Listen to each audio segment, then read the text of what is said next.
Yes, people, what's going on? It's Eagle Talks Football. We're back again with another video. Do me a favor, please do hit that like button, hit that subscribe button on the way into the video. And of course, we got a lot to discuss today, as always. We're going to be speaking about the FA Cup draw. We got Mansfield Town away from home. What a wonderful draw. Also, when it comes to we're still in 4 competitions. Everything's all doom and gloom after the Brentford game, but I kind of feel like everyone's kind of calmed down now after the overreaction after that game. We're still also linked to some random transfer rumors to NICO Williams. Honestly, we're gonna have to discuss that guy. I don't even rate him that much.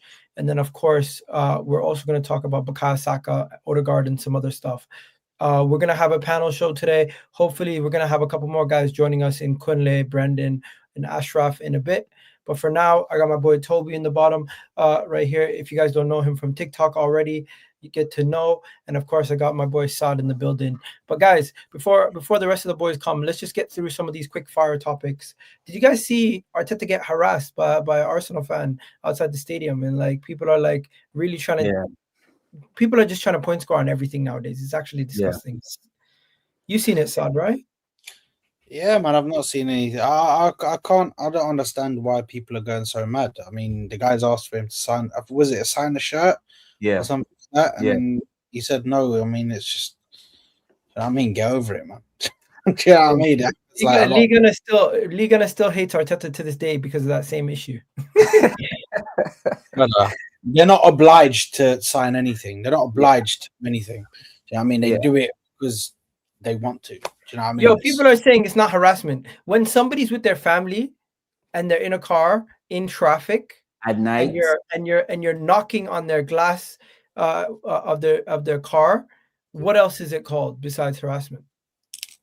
Like I think sometimes people forget like these guys are actually human beings. So like they're not just like sure you watch them every day, every hour, but like he's still a human being that has like a whole family and whatnot. So he's not just going to open himself up. It wouldn't even be advisable to even open the door in certain situations. So and you know the guy is literally going back home from work. You know, so like people need to chill. Like you said, everybody's always trying to point score. Unfortunately, 100%. They're making it seem like we don't remember seeing Pep riding his bike away from a guy all scared in Manchester. Like we didn't see that. And even specifically on the shirt signing, I've noticed like a lot of them don't actually like signing shirts, especially if they're like older gentlemen. Let's put it that way. So remember, like, Pep was calling out those guys who were getting him to sign shirts just to resell it. Yeah, exactly. So I've noticed anytime it's like an older guy, they're not even going to be inclined to sign it most times. So yeah, because of the whole reselling thing. There you go. All right. Next thing. I don't know if you guys seen it. Bukayo Saka. There's a conversation around Bukayo Saka. We're not even going to talk about the 10, him playing in the 10. We're gonna wait until the rest of the boys come to speak about some of those other things. But did you see the conversation from the Bar Bros speaking about how Bukayo Saka is not a franchise player, but Cole Palmer is because he's proven it on the big stage in the Club World Cup? Give it a rest. That like, come on, man. The Donald Trump Invitational Trophy. That's not like the big stage. All right, bro. That's what they're saying. Brendan, welcome.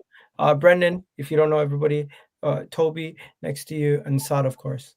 But when it comes to what we're talking about right now is Bukayo Saka. Do you guys think Bukayo Saka is a franchise player? Do you think he's an A star, or do you think he's like a B star? Because I don't know if you guys know, there's a guy named Pav on Twitter, TikTok. He's a Chelsea fan. He's basically categorizing players into A, B, or C stars, and he's like Cole Palmer, Eden Hazard. These guys are A stars for Chelsea in his mind. And then for Arsenal, he's like, you haven't had an A star since Aubameyang. That's basically what he's saying to us. He's saying Declan Rice not an A star, Saka's not an A star. Your whole team is full of B stars. And none of them are like A-level stars. So hang on, what does he class as an A star then? A world-class player? He would say, in his eyes, he considers Di Maria a B-level star. So somebody who's A star then is world-class. Neymar, Messi. World-class. basically. And how many of those guys exist? And that's where Saka's falling in the category where they're trying to say Saka is not that guy. Everyone's basically saying because he's not having a good season, because we've never won silverware with him as a player, they're now saying all these things has now gone to a level where people are saying Saka is not the guy that everyone thinks he is, and they're just making it about Saka. So I want to have the conversation. Do you guys think we've misprofiled Saka as the star of the team? No, I think he's the star of the team. I think the only way you're ever going to win is when you have multiple people contributing. Like it's really mythical to think like there's any one guy. There's no Messis or Cristianos in the world anymore. Nobody's carrying the whole team. And when you look at him compared to his other mates, like what have they done? So like Cole Palmer, if I'm not mistaken, Chelsea haven't even cracked 70 points under him. Like there's nothing like that tells me like, oh, this guy's like in a whole other class or a whole other level to him. Even Phil Foden in the like amazing season he had, like in that particular season, Haaland was the one that scored all the goals. De Bruyne was the one that had the most, creative stats for him. And the best player arguably was Rodri. Like it's a team thing. So it just seems like another cheap way to take shots at Saka unnecessarily for me. I think it depends. I think it depends as well on how you view it. Like me personally, I don't think there's many world-class players, full stop. Same. Because when you look at like previous eras, there's not many players that you can take out of this era that would still be successful in previous eras. There's not that many. And I've never thought personally that Bukayo Saka is world-class. I don't think he is. I think he's a level below world class, and I think the only ones that you can look at this and say are world class, Erling Haaland. I don't even think Mo Salah's world class. Yes, he's got a fantastic goal scoring record, but is he a world class footballer? No, because if you put Mo Salah in a previous era, trust me, he would not be scoring these goals that he's scoring or has been scoring. He would not. I'm not gonna lie, you referring lost to Mo me. Salah now or Mo Salah like at his peak, you're saying? Sorry? Are you referring to Mo Salah today or Mo Salah at his peak? Mo Salah at his peak. Okay, I think you that's lost me, bro. ridiculous. What? No, I I swear to think you. Mo Salah at his peak is the second or third, is the top 5 greatest Premier League players of all time. Can we just justify? Maybe. Would you classify Brandon as well? What does a player have to do to be in that world class bracket for you, though? Yeah, well, this is where it's got misconstrued, though, Saad, because people like I understand where people come, like in this era, right? If you're in the top 5 in your position, then you're considered world class, right? I.e., if you go through the Arsenal team, you probably say Saliba and Gabriel are world class because they're definitely in the top 5 in their position in world football right now. Same for Declan Rice. Yeah, there's 3 players that you can name, but you look at them players and say maybe Rice, for example, would he be a world class level midfielder in previous eras? I'm not so sure he would. You can only judge players in their era. Yeah, exactly. So this is why I'm saying, like, it depends what way you look at it, and it can get very misconstrued. If you're talking about this era, then yeah, there are quite a few players in our squad that I think have the potential or are world class. Okay. But Yeah, if you're talking about overall, the original point was: do you think Saka is a franchise player, like a player who can lead a team to major honors and be the main man? Because that is basically what they're saying. They're saying that Saka he might have stepped up in big games in the past, but it's not led to anything. So I feel like because we've not won trophies, simply because we haven't won enough trophies in the time that Mikel Arteta has been in charge, and some of these players who currently are in the team have won. yeah, but that's a stupid argument in my opinion, because if you look at Harry Kane, for example, Exactly. he was the standout world-class performer at Tottenham, but he didn't win anything. But everybody knew that the guy was world-class. And it's the same for Saka, right? Even when we was in our really poor era, where we didn't have a very good squad, Saka was the one that was carrying us. Right. Aubameyang scored loads of goals, and he had the world-class ability from previous clubs, But Saka was the one who put this Arsenal team on his shoulders and carried us for a number of years. We also don't speak about his performances for England. Also, he's done it not only for And England, he's done it for his country. I think the main thing I want to know is, what do you guys think about Saka this season then? Because the conversation around Saka this season has gone from he's having a poor year, some people saying he's not looking his best, some people saying he needs to step up. Now he's getting opportunities to play in the 10. What do you think we can expect from Saka from now to the rest of the season? Because I think it has been slightly rocky because of injuries, but also he's still been producing in games and getting man of the matches like Fulham and Wolves, where he's not even getting a goal or an assist. Can I say one thing on this? For me, I think Saka is in a place where he wants to get like a goal so badly, where he's trying way too hard to get goals. And when you try way too hard to score goals, you will always fail, because you solely focus yourself on I need to score. That when you do get in front of goal, you think about it too much, and then the chance is gone, or you sky it, or you go wide. And listen, right now, I think Saka is not performing to the level that he was previously, because we know that he can reach a world-class level. We know that he can perform well. Is that output or performances? Because I think performances have been decent. Yeah, I was getting, because you have to have. If I go by, sorry, Toby, if I go by the logic that I put towards Mo Salah and why I rate Mohamed Salah is because of his output. Yes, some of his performances are not great, but he'll always get output. If you don't get output, do you know what I mean? What's the point of these great performances? Are you just a performance guy? You need to have the output to match those performances. Otherwise, do you know what I mean? But I would say that, but again, that gets very misconstrued as well. Toby, jump in. Yeah, I was going to say, like, there's different types of players. So, like, if you just judge it on output, for example, then you get into the whole thing you see online, for example, when people are arguing about Hazard and Salah, whereas, like, Hazard didn't, put up crazy numbers, but he's influencing the game on a, tremendous level, game in, game out. Similar with Yamal as well. He's not exactly scoring 20-plus goals season in, season out. I think the main thing for Saka this season has just been his finishing, especially, has been poor. And for whatever reason, anytime he gets in front of goal, it just doesn't seem to be alive. But I don't think he's been bad in all the other phases of his play. Like, he's created the most chances for us, like, by a distance. And he's actually, I think it's only like Bruno, I think, that has created more chances than him in the league this season. So he's creating, he's carrying the attack on his back a lot of the times in a lot of the games, where especially when it took time for Gyökeres to start, hit the ground running and start moving on. And people also forget about all the defensive work he also has to put in. So I really think that the main problem is he just doesn't have his finishing boots at the moment. Let me hear from disagree. I think the main problem with Saka is he's not fit. People forget he's had a double hamstring injury. One of them required surgery, which included a massive scar down the back of his leg.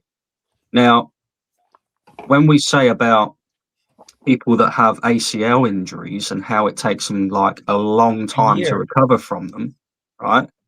That is going to take a long time for Bukayo Saka to recover from. But the problem is he's been so heavily relied upon in past seasons, and now everybody's looking at him again as the guy to rely on. But he's not fit. He's not fit. You can tell just by the way in certain aspects of his game, some of them are still decent, but he's lost the yard of pace. Yeah, he doesn't turn as quickly and jink round players as quickly as what he used to, and that's all down to injury for me. That's all down to being overused and over relied upon in past seasons. So he has to recover from that for us to be able to see the best Saka version of Saka again. But at the moment, I don't expect to see much from Saka from now until the end of the season in terms of like great performances and output, because I just don't think it's there for him at the moment. Let me bring in Ashraf. Ashraf, we've seen Saka play in the 10 versus Wigan. Do you expect to see that more often? And what do you think we're going to expect from Saka going forward? No, I don't expect to see it more often, because I definitely don't want to see it more often either. Not because he cannot play that role, more because I don't think Madueke is good enough to play consistently for us there. Like I still think our best attacking lineup includes Saka on the right. And I don't want to go back to the previous conversation as much, obviously, since I know we moved past it. But I do think Saka is world class. I don't think he's having a good season this season for sure. I think it's below his standard, but he's definitely world class, especially if you look at this era, because there's not a lot of wingers that are better than him, let alone right wingers. And I think he gets into most teams out there at when he's at his very best. For us this season, I think he has been underwhelming. I think we have to call a spade a spade. The reality is, what do you expect from your wingers? It's scoring goals and creating chances. And he hasn't done that to that high level that we expect from him this season. He has been good, I agree, in terms of performances. You look at some of his stats. I mean, one of the best wingers in the league this season is, let's say, Semenyo. And if you compare Semenyo's time at Bournemouth versus Saka's time this season, like Saka beats him in most he's better in dribbles, better in chances created, better in passes completed, and through balls as well. Obviously, he doesn't have the goals, which is fair. But I think he has had some good performances, but he has been underwhelming. Saka's player that he assisted the most this season is own goals. yeah. Which obviously doesn't count as an assist, unfortunately, for Saka, but he's put in good crosses, which is why. Yeah, which is why I see what Kunle is trying to say. Semenyo. Yeah, but again, though, this is where you know what it is. Good crosses from corners and good crosses in open play is two different things. Hold on. No, but he has the second most chances created in open play as well. Because he still created a lot in open play. True. I'll be first of all. Now, my people. I love it. How are you doing? Smash the like button for everyone. I'm doing good, man. I think I've been on the panel with everyone other than Tobolos, so big up, bro. My Niger brother. Yeah, bro. I'm trying to bring him in. He's doing his thing on TikTok. I'm like, you need to go on YouTube. I love his videos, man. I follow you too. But what I would say about Saka, is first of all, I'm immune to Saka criticism because it's not like this is this is Saka's first tough season. But yet, this is not the first time we're hearing criticism about Saka. So that's just number one. Number two, let's keep it a buck. If Gyökeres knew how to run a bit more and people understood that Saka's getting to the byline 9 out of 10 times to get that ball in, he would have more assists. How many times have we seen Saka get to the position where he should cross it in, puts it across, nobody to be seen? If they score some of those goals, I think the arguments will be a little bit different. That's number two. Number three, look, I believe Thomas Tuchel has something to do with Saka's decline. I explain. I don't know if you remember, there was an interview at the start of the season where he was talking about very, very aggressively about Saka's stats for England's goals-wise.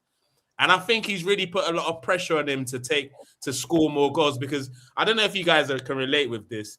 This season, I've seen Saka be in positions where last season he passes, he decides to shoot this time. That's like a lot of un-Saka-like activities going on this season, like shots that I know he wouldn't have taken 2 years ago, but because of this, if someone has got in his head that you need to score more, he would have organically scored more if he just did it the way he was doing previous seasons. I think that extra pressure, like for example, he passes to Gyökeres last season for that chance that everyone had a go at him for, even though he still scored. But he passes that last season.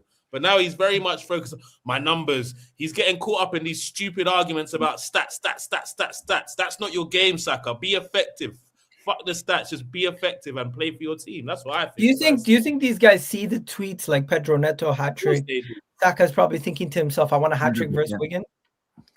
He's thinking, how's Pedro Neto got a club hat-trick before me? He's probably thinking like that now. That's madness. Show of hands, who actually would want to see Saka play in the 10 in a Premier League game? I personally wouldn't mind seeing it. No? None of you guys? Nah. No. Do you know what? Look, it was a really good... I don't get me wrong. I enjoyed seeing Saka in different positions, getting the ball. But for me, it's just to get his confidence back and then go back on that right wing because that's where you do your best damage. Let's keep it about. I'd rather see. Okay, how about this? I'm not a big fan of Madueke. Get him more central, even if he's playing at right wing. Get him more central because I don't like the fact that I don't like the fact that we're always seeing all our fullbacks in more central positions than him. Bro, do you know who I'd want to see in that 10 position if it's not freaking Havertz or whoever? Bro, just Slap Jesus in there again, man. I wouldn't mind that. Jesus again. Let me see what he can. I Bro, wouldn't he's good on the ball. Alcohol is cheap Good in on the England. ball. I don't know what's going Haram on. niya, haram. Nah, but bro, Jesus is. I'll actually back Saad on that one. I don't think it's crazy. In that role, bro. Nah. Sorry. Did you? The reason I don't think it's Saad- crazy is because we saw us have. I don't think Havertz had great performances against Leeds and Sunderland, by the way. But I think everything Havertz was doing in that role, I think Jesus can do better. Maybe not the aerial threats, but on the ball, movement, dribbling. Hey guys, our best 10 this did watch season. Jesus in that second half. Our best yesterday, 10 this season has When he been was Kai in the As a Havertz. 9, not as a 10, though. No, He Oh, as a definitely 10. dropped to 10 in the second half, bro. I think our best 10 this season has been Kai Havertz because I don't Nope. think Odegaard has been as good as him. Wait, Nope. what game has he been good? Has he been good at outside the Kairat Almaty game? He wasn't good against Leeds, and he wasn't good against. We're talking about Havertz. In the game against Leeds, we don't score that first goal if Havertz is not on the pitch. I mean, plus Havertz is coming back from like, Two players were occupied by Havertz and Gyökeres, and then Zubimendi scored the goal. But Toby, what were you gonna say? no, it's just like part of the reasons why I wouldn't even have Saka in the middle is like if you have him in the middle, that means you're now playing your two right options at the same time. So now the propensity for an injury, destroying everything is now higher. So like Saka is now not actually even resting, and then there's nothing to really switch it up if Madueke is also not working. So that's part of why I wouldn't do it. Maybe if we still had one area around, I might, be more open to it. But if he's also gone, and of course Dalman's still a baby, like I feel like that's unnecessarily dangerous, even before we go into the whole tactics or whatever. For Jesus, I wouldn't even have him in the middle as well for a whole host of reasons, but one of which is like a lot of Who's our best 10 Tobes? I think it really still depends on the opposition. Like both Eze and Odegaard, like neither of them is like You lot are crazy. You lot are mad. We're playing Wolves. Who are you guys playing in the 10, boys? Eze. Bloody hell, man. Just for the last game, hang on. A minute ago, we was talking about output. Output. If you ain't got output, Eze's got our best output this season in that role, regardless of whether you think he's been good consistently or not. Yes, he has. He's got because of one game. That's because of one game. He was playing because of one game. What are you talking about? On the left side. Yeah, what are you talking about? I'm it's saying all just the Spurs game that added up his stats. The Spurs game, the Palace game, That's it. the Inter Milan game. He was part of the reason why we scored a goal in the Inter Milan game. But that's everybody else. The third one, he made the run through. Yeah, he didn't Inter Milan. The third one. What? No, he did. Go watch back and check it. He was the one who made the run through. The Gyökeres goal was assisted by Eze. Eze was off. What are you on about? What are you talking about? He wasn't on the pitch. What are you talking about? Inter Milan was Saka. Inter Milan was Saka. No, it wasn't. Go and watch the Inter Milan. Go and watch the Inter Milan. Go and watch the Inter Milan. He came off before the third goal. Yeah, he was off. He wasn't even on the pitch. It was Saka who made the run. Whatever goal. It was Eze who made the run, that made the initial pass. Yeah, the pre-assist that everybody talks about. It was Eze that made the long busting run, ran round 2 or 3 players, played the pre-assist, and then the assist over to whoever it was. I can't remember, but you'll have to go back and watch the game. But it was Eze. Yeah, Eze was a big part of the reason because of that. Eze also, okay, it's League One opposition. He gets a couple of assists the other night. Just goes to show that when you give your number 10 freedom and don't expect him to do all this defensive work and allow him to do what he's best at doing, yeah, then you see the best of Eze.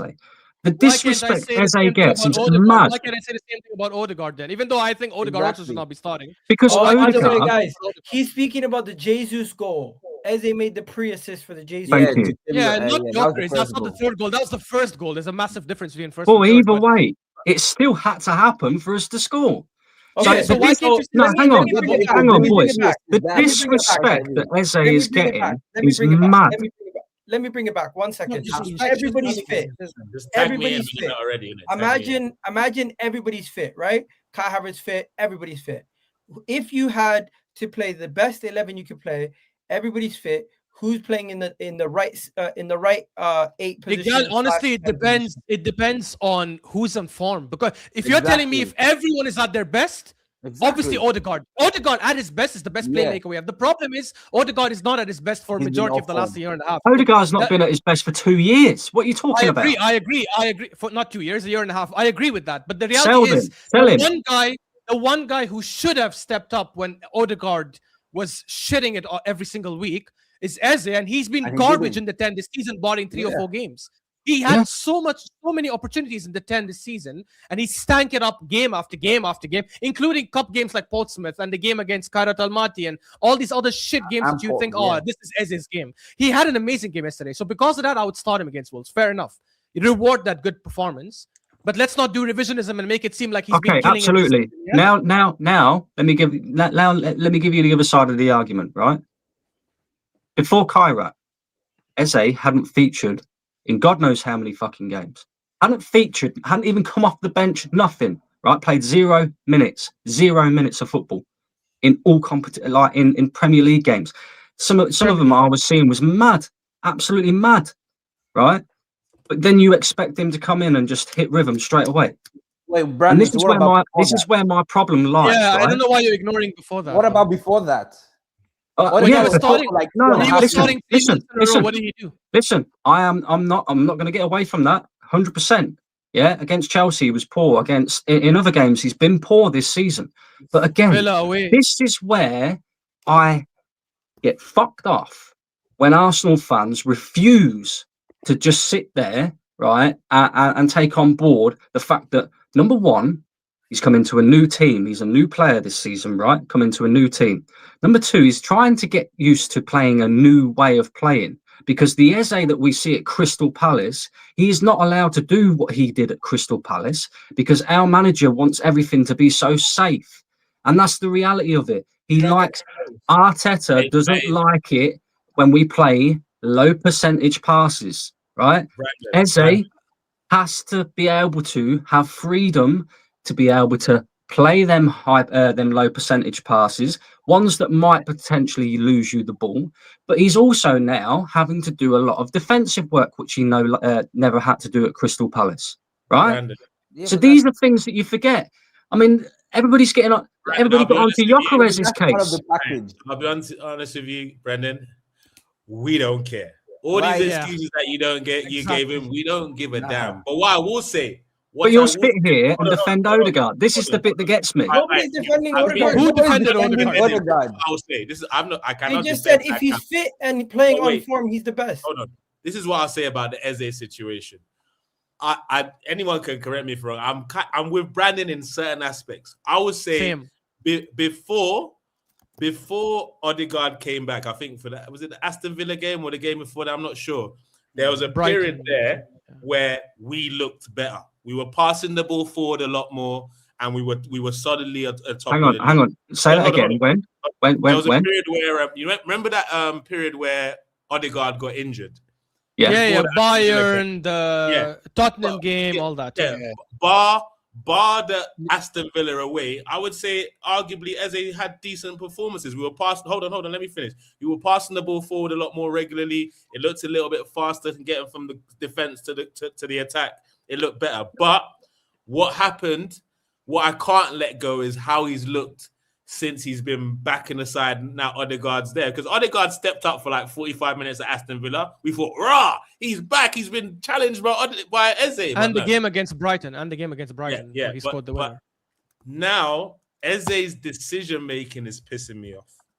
Pissing me off now. I'm not saying all those variables that you're saying are not there, but his decision making, he's not 22. He doesn't have the chance to say, oh, I'm finding my feet. You're a star man in the same league and you just won the league. So when he's not going to get the same grace as a 21, 22-year-old or someone coming from another league. With that being said, I do agree with Brandon. There was a period where he wasn't involved and he probably should have got more minutes. Yeah, he's got to find his feet of a couple of games, but he had those couple of games. You know what I'm saying? And then we still saw nothing. I'm excited about what I saw yesterday. If you're telling me that we can have him working on that left center mid and maybe Rice on the right with him in the team, I'd like to see how that looks because he looked very comfortable cutting in.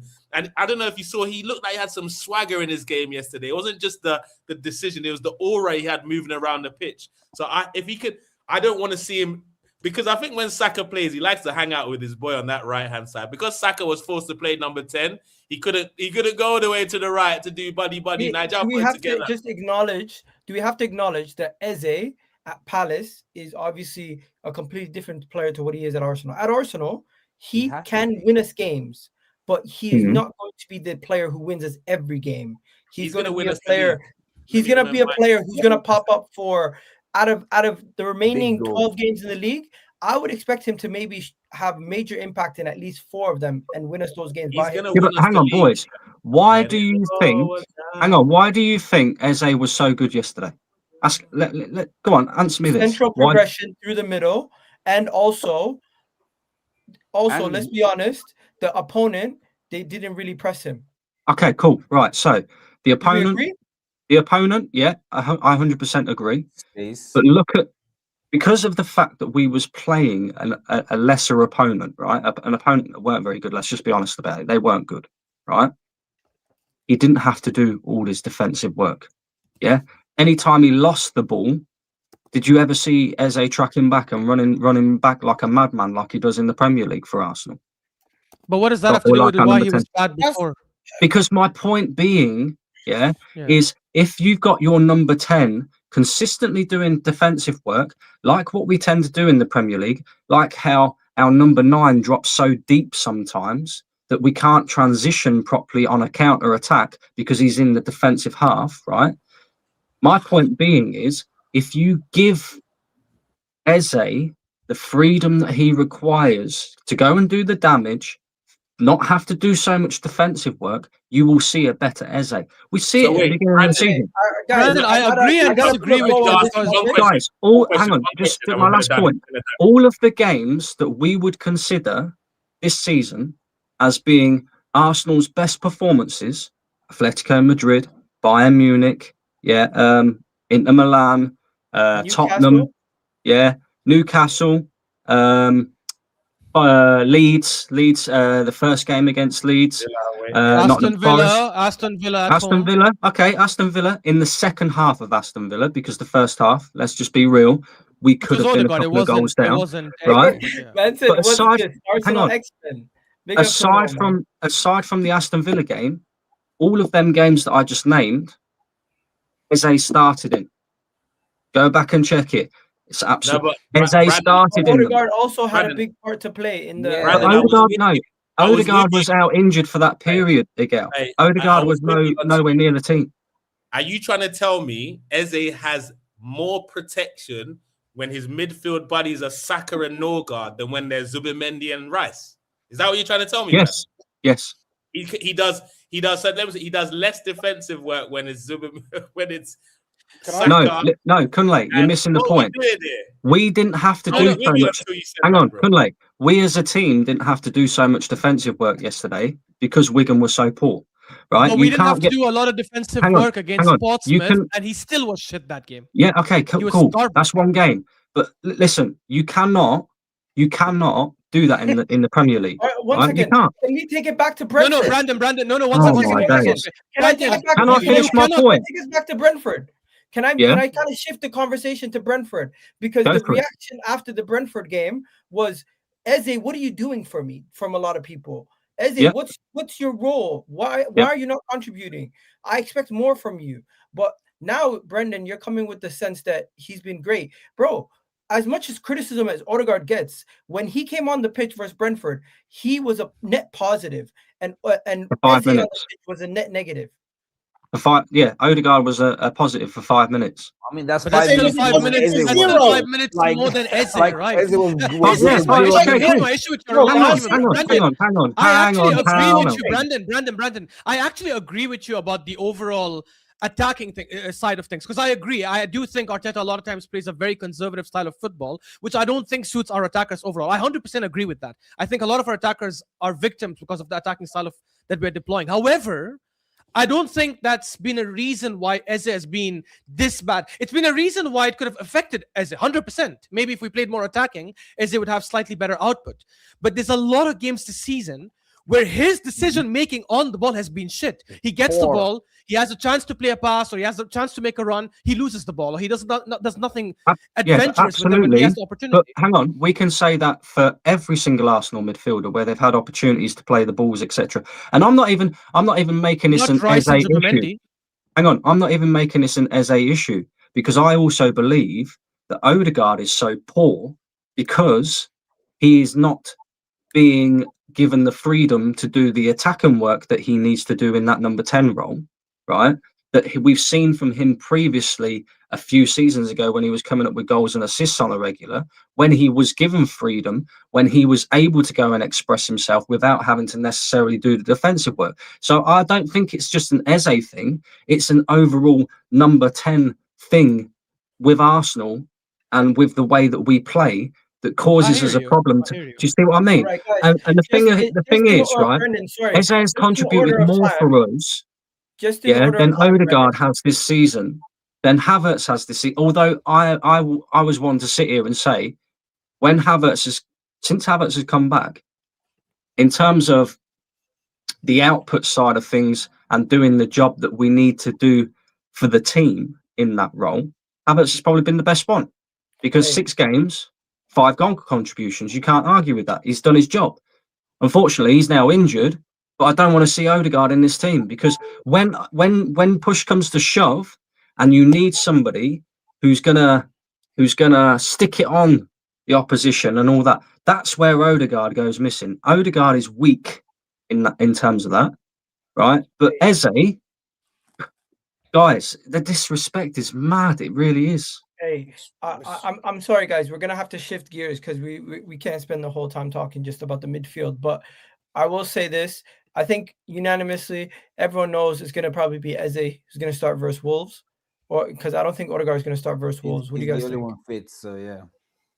Right, and then the rest of the team pretty much picks itself as long as Saka's in, Trossard's in, Gyökeres is in, Zubimendi, Rice, and then the back four. It's really hit or miss depending on who's on the left wing. We don't know who's going to be on the left back position. It could be Calafiori, it could be Hincapié. I disagree, Miguel. I disagree personally. I would, and people might laugh about this, but I would play Norgaard. I would play Norgaard. Let's talk about that. Norgaard, he just played a full 90 versus Wigan. Are we just gonna throw him in versus Wolves? Who would you play Norgaard for? Who would you bench? Why Norgaard exactly? I don't understand. Well. We have a squad for a reason, yeah. Every time Norgaard has stepped in for Arsenal, he has done his job, right? Mm-hmm. He was one of the best performers against Wigan. I know it's Wigan, right? But every time I've watched this guy come into the team, he's done his job. And for the sheer fact that when you look at how much football Declan Rice has played, when you look at how much football Zubimendi has played, these games here against Wolves, which you would expect us to win, you can afford to put a performing Norgaard in the midfield and leave out either Zubimendi or Rice. Brandon, you know what you're missing one crucial point. You're missing one crucial point. That would be fine if he didn't play the last game 90 minutes. Yeah. Even I'm sorry, even then it wouldn't. Guys, I watched the show. Yeah, but hang on. At some point. One sec, Brandon, one sec. I'm gonna coach you. I watched the show a couple of months ago, or before the first Wolves game.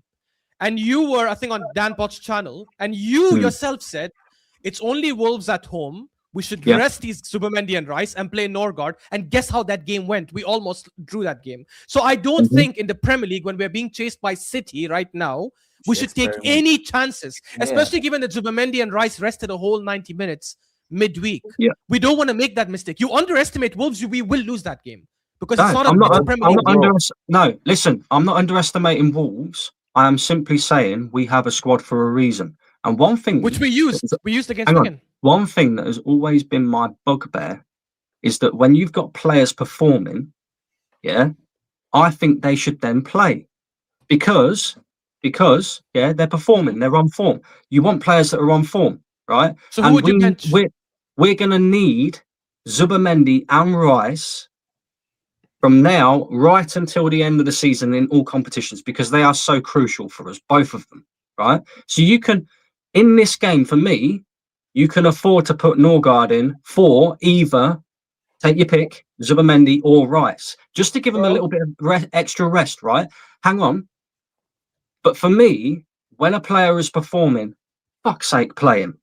Because what is the point in these players then performing just to know that they're going to end up back on the bench again? What is the point? It's competition. Yeah, but, it's competition. That's yeah, how it it's a works. squad game. All the big clubs have that. Zubimendi and Rice are clear of Norgaard. Okay, so let's just say, for example, and I'm not saying that this is going to happen, by the way, but let's just say, for example, hang on, let's just say, for example, we pick up an injury to either Zubimendi or Rice. I'm not saying it's going to happen.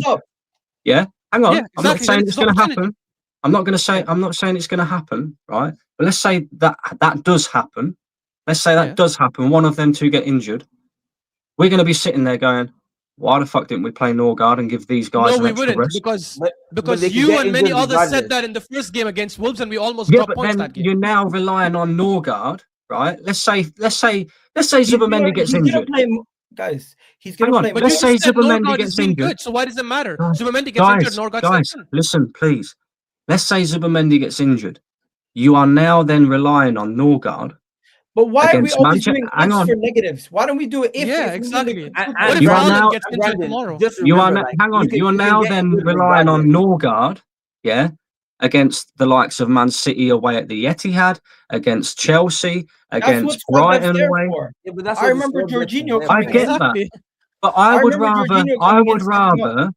would rather throw him in for a game that we are completely and utterly expected to win. Changing one player in the squad. There's no such thing in the Premier League, Brandon, bro. You saw with 12 games left, it's the time, it's the run-in. Okay, so let me ask you this. Would you rather, if you had to, would you rather throw Norgaard in for this game against Wolves, or would you rather potentially end up having to use him against the likes of Man City away at the Etihad, possibly in the cup final, etc., because of an injury?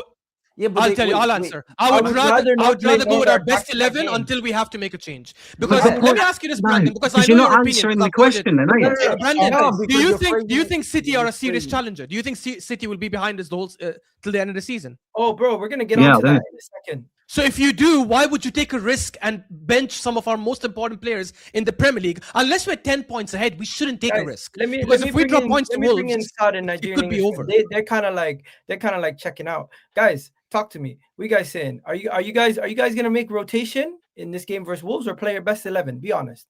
I wouldn't mind making a rotation, but in certain positions. I would, if you told me we're not going to play Timber in this game and you wanted to play Ben White, I wouldn't mind that. I wouldn't mind Ben White coming in, but in the midfield, don't compromise the midfield. I understand that you want to play Norgaard. I understand that Norgaard's performing very well, but Norgaard has the FA Cup, he has the League Cup, he has these games, or the League Cup's only one more game, the final, but he has the FA Cup to play, and maybe even a Champions League game if we win the first leg. Is Ben White better than Timber for you in attack? Is that why? Attacking phases, yeah. I think he's good at making the overlapping runs. I think he's good at finding space. Which, listen, I'm not saying Timber's bad in. I still think Timber's good at that, but I think Ben White is a bit better than him. But yeah, man, listen, it just gives us a bit more of an attacking. It gives us a bit of an attacking, a bit of oomph in the attack. Do you know what I mean? When it comes to Ben White. Let me throw this at Kunle. Bro, what are you saying? We got ATM in the building.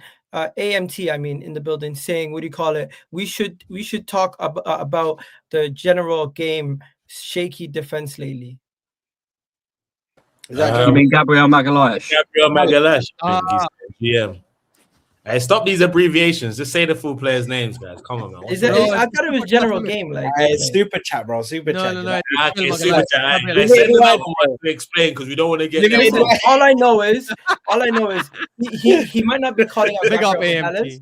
He might be calling out the general game. I don't know. GM is Gabriel Magalhaes. He's talking about Gabriel Magalhaes against Brentford, but it's one game. I don't know what everybody's panicking about. AMT to Brentford are clarify this tough. because we're arguing here. Just send another super chat and explain yourself so we don't. By the way, doesn't even AMT is have a to regular misquote super you, chatter, so bro. he actually might do it. By the way, We Yo, don't big wanna up to misquote you, bro. AMT. That's one thing I don't I'm like just gonna doing. say this: Brentford cause everyone problems. They're on better form than Man City right now. In the form table, they're 2 points behind. They're 2 points behind us and 1 point behind us in the last 10 games. They've actually conceded only 2 less goals than us and scored only 2 less goals than us in the last 10 games. They are on a ridiculous run.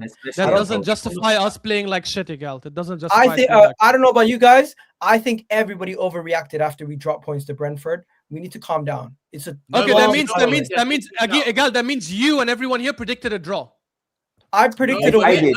But I Ashraf. overreacted. Doesn't mean I that. It doesn't overreacted mean that. after we dropped points because What it's it not the means- end of the world. Hold on. What it means is, yeah, exactly what Igal is saying. Look, like, one thing I keep telling all Arsenal fans is, like, rival fans hate when we're together.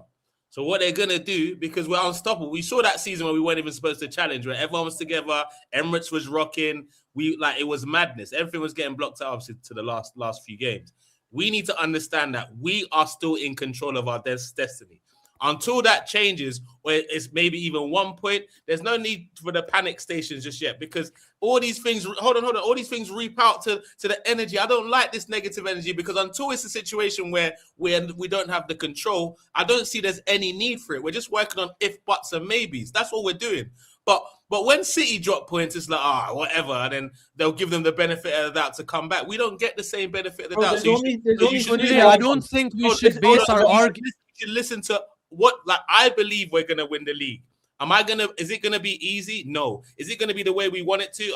12 points, 10 points, 18 points clear. No, it's gonna be dirty, grimy, and scruffy at the end of the day. It could even be done with one game to go. Listen to this. Right now, PSG is 1 point behind top of the table Lens. In Syria, you have Inter. What is it? 8 points clear right now. 8 points clear. You look at Bundesliga, 6 points clear. You have La Liga. What is it? 1 point gap. In the Premier League, all of a sudden we have a divine right to be 12 points clear. Girl, stop focusing on the 12. I disagree with the 12 points, by the way, and I think we are winning the league. I never said we're not. No, but I'm saying we're judging performances. We drew against Sunderland away, and you can ask Saad because we do. Sunderland have been beating That's all I was discussing. That's all I was discussing. When we drew away to Sunderland at home. Yeah. Wait, Igal, that's what I was gonna say. You can ask Saad. When we drew Saad, Igal, that's what I was gonna say. When we drew away to Sunderland and lost away to Villa, I actually said the team played well. We cannot get mad at the team for going there, trying, and then we drop points. Against Villa, we missed all our defenders, and we still fought, and we attacked, and we had so many shots on target. Emiliano Martinez made a couple of good saves. In the end, we lost through a scrappy goal. Sunderland, we missed all our attackers, and we still attacked. And even after the equalized in stoppage time, we almost scored again.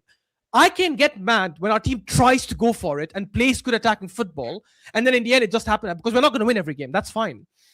My issue with games like Forest and Liverpool, and forget the United game. Let's just exclude that for now. Liverpool, Forest, and Brentford, I don't think we even played proper attacking football. I don't think we tried. We tried it in Leeds, and there was a comeback. And I'm telling you, I think we'll win the league. I think we will win the league. But we still have to be able to call spade a spade. When you play at home against Liverpool, when you play away against one of the worst teams in Forest, or you play away against a good team in Brentford, you have to at least go and attack and try for it. People are saying Brentford stopped us from attacking. Like, guys, let's not do this weird divisionism. They played well. If we fought for it and then they ended up drawing, that's completely fine. Because we at least went for it. I can look at the team and say, we went for it. We didn't go for it that game. Let me go to Tobes. Tobes, what are you saying? I know you wanted to react to that. Oh, no, yeah, I actually agree with everything Ashraf is saying, but I mean that I feel like that's a bit of a separate issue, like performances and results. Like I guess it depends on where you're keeping your eye on. Yeah. I personally did not expect a win simply because I've watched all the home games that Brentford have had against all the big teams, and not a single person has gone there and enjoyed their day. So I think they've only lost 2 games at home all season. You know, like their animals. Can I cite you? You said something on TikTok. I wanted you to mention. I thought you were going to mention it. You said you see banana skins for the remainder of the season, and you're like you're not gonna overreact to any draws. What do you mean by that? Yeah, so I mean, like 6-7 games ago, I did like an analysis of all the games we had left and all the places where I thought we were going to drop points. And I actually predicted that a month ago, I think 6 weeks ago, I said we're going to drop points at Forest, at Brentford. I also said we're going to drop points at Leeds. So that was actually a pleasant surprise. So because of that, I think maybe I was already mentally like, yeah, we're going to drop some points. So for me, coming out of that phase with still a 4-point gap, and especially City not doing so well, like, that's why I don't see any need to like panic or go crazy. The only thing that I'm scared of is just the injuries that are piling up. But other than that, everything's still on track. Toby, where do you think we're going to drop points in the remaining games? Because we've done this on my channel as well, where we all went through the games that we think we're going to win and we're going to drop points. Obviously, me as fraudulent as always. Obviously, in my mind, we walked the league in it. But at least you called it. Guys, I'm gonna share my screen to show you the fraudulence of Saad. Yeah? you won't believe what this guy did. Even the comments section knows about this fraud. So don't worry about it, man. Guys, you're not gonna believe this. In my eyes, Man City's gonna win every game. No, let's not do that. No way. No, I have to think like that. Yeah, I mean, of course.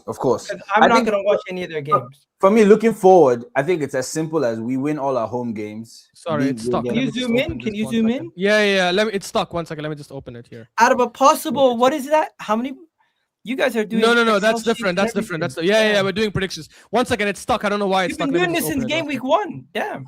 Yeah, there you go, guys. This fraud Saad had us finishing with 89 points. And has City finishing with 76. Saad is basically saying we're going to dog walk the league. I've done the math. He thinks we're winning the league by 13 points, this guy. He said City will draw. Out of the remaining 12 games, Saad thinks City will only win 6. That's it. Wait, and they will drop points in the other 6. I can promise you, this guy is mad, bro. We're not going to win the league in the way anyone wants it to, but I can tell you this. And I've said this is the third time I'm going to say it on Egar's channel. So Tobolos is the first time you're gonna hear how our season is gonna end, because I've seen it in my dream. Basically, what's gonna happen on the last day of the season, returning back to his club where he won their first trophy, Eberechi Eze is gonna get a guard of honor, and they're gonna be screaming, "Let it all out." I've seen it, bro. I don't know if we're gonna do it. We're gonna win the league with a game to go. With a game to go, we would have done it. Yeah. That's what I predicted as well. It's going to be painful, guys. It's going to be blood pressure. It's going to be on 1,000. So prepare yourself. All right. But prepare yourself for a moment of incredible joy in May. Mansfield Town is the 5th round draw. How Mansfield, Mansfield is playing. No, Mansfield is playing now against Brentford. That's different. And Mansfield is playing now, or.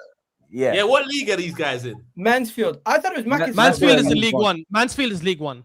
I thought it was Mansfield. They're 13th in the league. I checked their table. Bro, I'm happy with that draw. It's a good draw. It's the best draw. It's the best possible draw.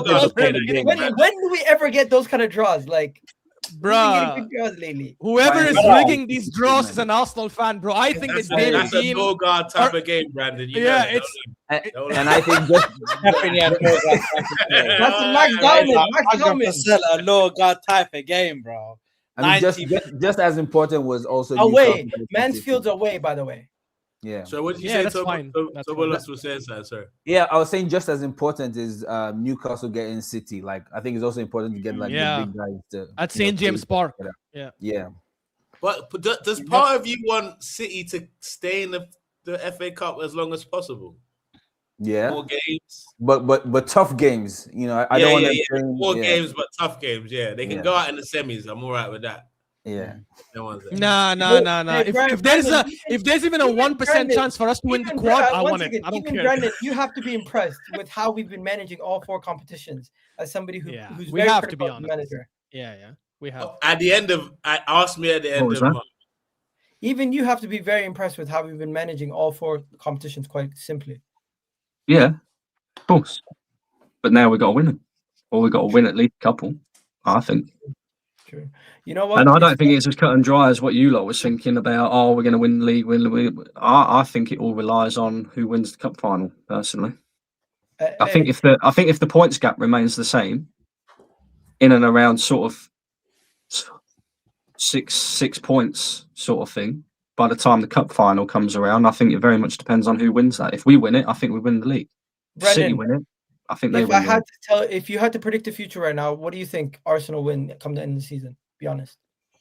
I think we will. Oh, that's a tough one, Miguel. That's a real tough one. He doesn't want to win anything so he can prove himself right. No, because I'm going to sound crazier than all of you, but I actually genuinely think we've got a real good chance of winning the Champions League this year. So, I genuinely think that. Double? I'd love to get a Premier League and the Champions League, of course, but I don't know. It's a tough one. So we put him on the spot, guys. Let's see what he says. The Champions League. Let's see what he says. No, I genuinely think we've got a great chance of winning the Champions League. I think it's suited to the way that we play and everything. And then you look at our squad as well. I think everything's there for us to go and win the Champions League. Look at how we cruised through them 8 games in the league phase, and we beat some top teams in that league phase as well. But spit it out, Brendan. Just say it. It's hard, Miguel, though. You're saying 3 trophies. I know it's tough to be positive, but just say it, man. It's not tough to be positive. I just said to you, I think whoever wins the Carabao Cup final wins the league. So okay, so wait, so if we win the Carabao Cup final, you think we're going to win the Carabao Cup final, the league, and the Champions League? I think we'll win. If we win the Carabao Cup final, I think we'll win the Carabao Cup. I think we'll win the league, and I think we'll at least make the final of the Champions League. That's what I think. The disrespect towards Norgaard is incredible. What disrespect? There was no disrespect. We just said I don't think it's a good idea. Guys, Norgaard can't play against Wolves. Oh no, not Norgaard. Guys, relax. He's joking, guys, because he's from Denmark. He's Danish, and Norgaard is also Danish. He's just backing his countrymen. Okay. I know AMT. Makes sense. I think we're winning the league and the FA Cup, by the way. I think those are the 2 we'll win. Kunle, what are you saying? League and what else? You're on mute. Yeah, I want to first of all I say Eddie T9Y. You can turn off the stream at any point if we're that stupid, guy. So you can switch off.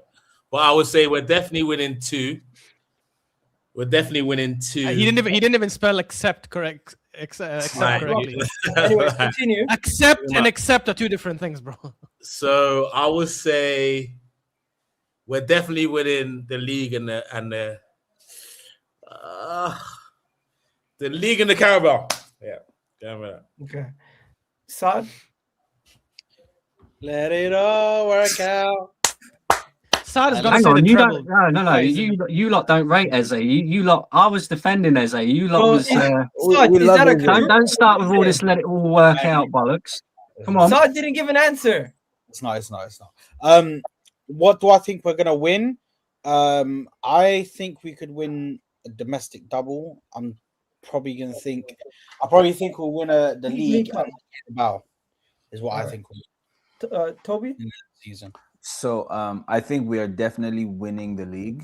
I think we're winning the Carabao Cup, and I think it depends on how the draws for the Champions League fall, because there's actually a world where I think we have like a cakewalk to the final in the Champions League, depending on how the draw lines up. The only issue is there's actually a world where we are facing City in all 4 competitions. I don't want to face them in any more competitions.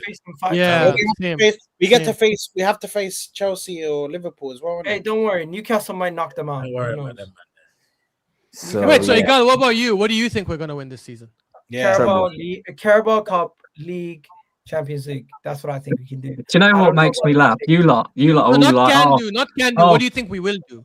Oh, we're not scared of City. I think we could do a League Cup treble. I know, but Brendan, I know what you're going to try and finish, but we're not scared of City. We just don't want to. I don't like playing the same. Oh, we're not scared of City, but we don't want to face them in any other competition. I don't like facing the same team multiple times. I said I'm not scared of City at all. Nobody's saying we're going to win the FA Cup. Nobody's saying we're winning the FA Cup. No, I did. I said FA Cup and the league. I'm the only one here who thinks we're going to lose. So we're losing the League Cup final in your books. I think we lose the League Cup final, but I think we still win the league, and I think we win the FA Cup as well, because FA Cup is the last game of the season. I think that's our competition. We'll be hyped for it. It'll be after we win the league, hopefully. So we'll be guys, on a quick positive fire, note. because I'm trying to get us out of here. Quick fire, because I'm trying to get Me us out of too, here. me too. But I just feel like City will want it more. I hope. Yo, not. I just want to say, anybody who's watching, Ashraf's channel, Kunle's channel, Brendan's channel, Tobe's TikTok account, and Saad's channel is all in the description. So make sure you guys go check that out. Also, quick fire. I don't know about you guys. I think I'd rather keep Martinelli than go and sign NICO Williams for 100 million. These guys. Before you say that, can I just this fraud under me right here? Hold on. This fraud right underneath me here, yeah, Mr. Niger man, yeah, English man, yeah. He needs to just give me the Semenyo thing, innit? He needs to give me a public apology about Semenyo, because I said I wanted Semenyo to come to Arsenal. This guy cooked me, bro. He dragged my name through the mud. Look on for yourself when he goes runner-up in the league title this season. When he becomes a runner-up, shut up, man. Apologize to me. Shut up, man. Apologize. He's a baller. He's a baller. He's a baller. To be He's a baller, bro. Be careful. Be careful. It's still early at City. Nah, bro. I've said he's gonna be a runner-up this season. He's a baller, but he's not that better than what we've got. I need a level raiser. You started when you said that. He's better than what we have, but yeah, I agree. He's not a level raiser. He's just about like you could argue he's just about as better than Trossard, but I don't need. I agree. He's not better than Rodrigo. We need a Rodrigo. Nowhere near. My question is, Rodrigo. My question is, I seen a report from CBS reporter today, Arsenal CBS reporter, stating that Arsenal are still interested in NICO Williams, and Atletico Bilbao would want 100 million. I don't know about you guys, but if they're asking for, I wouldn't give him 1 million. I wouldn't take him for free. If they're asking for anything close to that kind of money, I would rather just keep Martinelli. I wouldn't even take him for free. Does Nico still play football? Like real talk. For free, I wouldn't take him. This guy free, you wouldn't take him. I wouldn't take him. Bro, for free. I'm not even joking. I would actually take Rashford over Nico Williams. That's how easily. Rashford is better than Nico Williams. 100%. Nico Williams Great. Yeah, bro. Honestly. So what? Bro, Ashford, would you take? That's not even a hot take. Over Nico Williams, 1 million. No, I'm not saying over anyone. Would you take Rashford? No, I would. My number one option is Rodrigo. My number two option is Rafael Leao. I think if we can get one of these two, it's a game changer for us on the left. Yo, I got a hot take. I got a hot take. I don't know if you guys are gonna like this. You throw Martinelli in some of these other leagues, we would be looking at him as we want him. We would be begging for Martinelli to join Arsenal. Yeah, but unfortunately, Igal, he's in this league, and in this league, you get me. Yeah, he's in this league, and this league doesn't work. My question is, Yıldız, Yıldız. That's how you pronounce his name. Yeah, he's a main man at Inter. As a left winger or as a 10? Yıldız ain't coming to Arsenal. He's the main man at Inter. What's the chances he's going to join Arsenal? Guys, Saad and I checked this. Guys, Yıldız's top speed is 31 kilometers. Saad can probably run faster than that. I don't want a slow winger. I'm sorry. I need a winger who's got pace. 31 kilometers. Saad runs as quick as that. Wallahi, you're an asshole. Yeah, but hang on. Why do you want a winger that's got pace? Why do you want a winger that's got pace? Because I think that makes a difference when you're going up.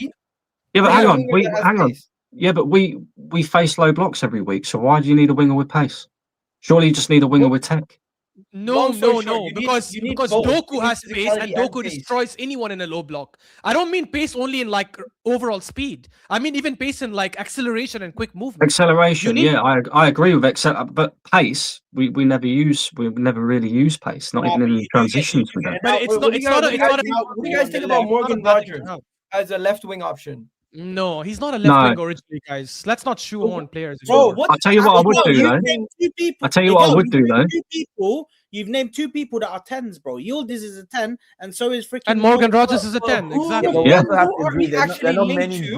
Who are we actually linked to? That's a left winger that's fast.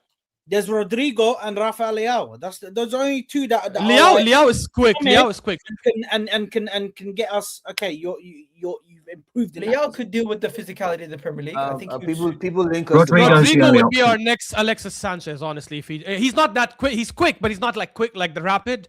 But because he's world class for me in the way he plays, I would take him. And he wants to play left wing, and he's not going to play left wing. Leao kind of suffers from the same thing as Rashford. He goes into purple patches and then disappears for parts of the season. I'm not a fan of his now. Go get Rodrigo. Who's your guy? No, I would spend the money on Yildiz. Just like what Brandon said. Like, he's not coming. He's just been offered a new contract. I know. So so that's the thing. Okay, you know, there's another take. Real Madrid blow it up and they get rid of Vini. Should Arsenal be at the front of that line? This is the thing. That a question? No, hold on. Because there's honestly people who say they don't want Vini's attitude. Fuck the attitude. This is what I'll say. No, hold on, Ashraf. This is what I'll say. If Arteta bids for Vini, I want Vini. Let me explain. I know exactly. Because Arteta don't pick no one that ain't ready to handle him. So if he's picked him, he knows that he's ready to do what. You know what I'm saying? I trust him that much because he's that much of a control freak. He's not. We're not doing the Sky Sports yellow bar. I seen a rumor. You guys are like realistic, though. If Arteta 500K a week. That's what we do. Guys, hear me out. I seen a rumor because of the attitude. Because Brandon, he doesn't really like volatile, big personality. Arteta couldn't handle him. He couldn't handle his attitude. I seen a rumor Real Madrid are willing to do a swap deal with Martinelli for one of their wingers. Stop, bro! Please don't play with me. Don't get your news from like some random Twitter people, bro. It could end up being Brahim Diaz. Would you take Brahim Diaz? No, not on the left. I'm half Moroccan. I love Brahim Diaz, but maybe not after the last AFCON. But you know what I mean? Okay. Like, now I'll take him as a. Now you're Russian, bro. Well, I've always I was half Moroccan from the day I was born. Julian Alvarez an upgrade on what we have? Who? I'll take Julian Alvarez. This is news to me, an upgrade on Havertz and Jesus. Yes. Yeah. Guys, 100%. Alvarez is better than all our strikers. Alvarez might be better 100%. Than two strikers of us combined. Like, let's not do that. Obviously, we take him, bro. Why is he underperforming then? Why is he not getting? Why is he not getting no open play goals in the last? Has he got more than 13 goals in the league this year?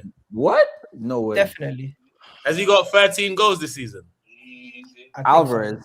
I don't think so. No. He better make sure he does, because I'll be on your. Like did you just say why is he not scoring open play goals? Julian Alvarez definitely has. Oh wait, he doesn't have more than 13 goals. You're right. He does not. He's been. Bro, man has 7 goals in the league. He's been. 2 of them were penalties. That's all right. That's still more than most of our fucking forwards. I mean, that's still more than most of our forwards. It's less than. Bro, man went 16 games without scoring a goal. That's one more than own goal. Guys, Alvarez is a baller. Let's not do that, bro. We've seen him, and the thing is, we've seen him in the Premier League. Alvarez has 12 goals all comes.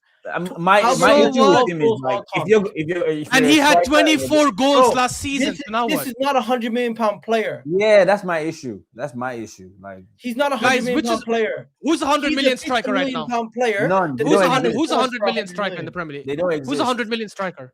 No, there isn't £100 million. So you have to pay what the market dictates. That's what it is. We are unfortunately in a situation where we have that is a project killer. That is a project. I'd rather take a risk on a young player and like hope he grows into something. I don't know. I like what Chelsea did with like João Pedro. I would have loved to take João Pedro. I think João Pedro is better than all our strikers. It was unfortunately. I think there's a method. And the method is find Premier League proven players. Declan Rice, Semenyo, João Pedro, these kind of guys, they're almost pretty much good transitions into your What team. about Shirky, Haaland, Zubamendi? There is also players you're going to find from outside the league. But if you want to play it safe and you want to get somebody... I don't think who's the best player? Who's the best player in the league that we can go and sign that would improve us right away? Can I ask a question? If we're looking just purely at profiles now, bearing in mind we're probably going to have to replace Jesus. Wrap it up soon. Would anybody take Evan Nilsson? No. No. If you're going to take what we have in terms of like he's just going to work really hard and all of that kind of stuff, but he's not really going to score like boatloads of goals or anything like that. That's my issue. I think Yeah, but- Havertz is better than everyone. Yeah, but that's what I'm saying. In terms of replacing Jesus, because Jesus doesn't score boatloads of goals. I'm talking about to simply profile. When you look at Evan Nilsson, you look at Jesus, I think they do similar things on and off the ball. Oh, that guy at Jesus Bournemouth. is a better Kumar. dribbler. I like him. Yeah, but that guy at Droopy, Bournemouth. droopy. I think I'm just at a state where whoever's coming in, I want somebody that's Yeah, we're gonna have to actually wrap it up, improving. guys. So, Big up. Kunle. Guys, too funny. I'm just gonna say this before we go. These shows can go on for 2 hours, 3 hours sometimes. I don't want to do that to you guys. You guys enjoy your Monday night. Thank you for your hour time. Before we end it off, just one more thing. What's your prediction for the Wolves game? 1-0. I'm gonna go Go ahead, Saad. 2-1 Arsenal. I don't think we concede. What are you saying, Ashraf? I think a difficult KG 2-0. Brendan? I'm going to go 3-0. I think we need to respond and what's it called? Put a performance out there that sends a message to Man City that we're serious. I'm going to go 2-0 away win for us. Honestly, it's going to be one of those tough games where you score the opening goal, wait all game to try to get the second to just close out the game. And when we finally get it, shut up shop and win the game 2-0. But Wolves at home lately, have they been better? Does anybody know how they've been? I've not really been. I've seen that they make it tough. They've been okay. They've made it hard. They don't tough. concede as many goals as what they did, but in terms of getting results, our game was Nottingham Forest played them the other day, and they had about 30 shots on goal against them. So our game at the Emirates was like a turning point for them. Since that game, they've just gone levels. Look at that. They haven't won at their home in the last 3 games. They lost their last 2 and drew to Newcastle. So we definitely should be winning. They beat West Ham 3-0. No, they drew to West Ham 0. They drew to Newcastle 0-0, then lost at home to Bournemouth 2-0, then lost to Chelsea 3-1. I'm talking about their last 3 home games. Oh yeah, their last 3 home games have been poor. And then you even go back before that, they drew to Newcastle. You're right. But the last win they had was January 3rd. Far away, bro. At home. Yeah. We should be beating them. Hey, they're still further. They still got farther in the FA Cup than Manchester United. That's crazy. We're gonna wrap it up here. I'm gonna go 2-0. Everyone, you guys have yourselves a wonderful day. Hopefully you enjoyed this stream, guys. Everyone involved and everybody who watched. And I'll catch you guys in the next one. We don't do all these panel shows all the time, but you know what? When everyone's panicking, it's a good time to just everyone calm down, get together, and have a good conversation. Because I feel like as a fan base, we need to stick together. We don't kick a ball on the pitch, but you know something, in our minds, we definitely do. Have a good one, guys.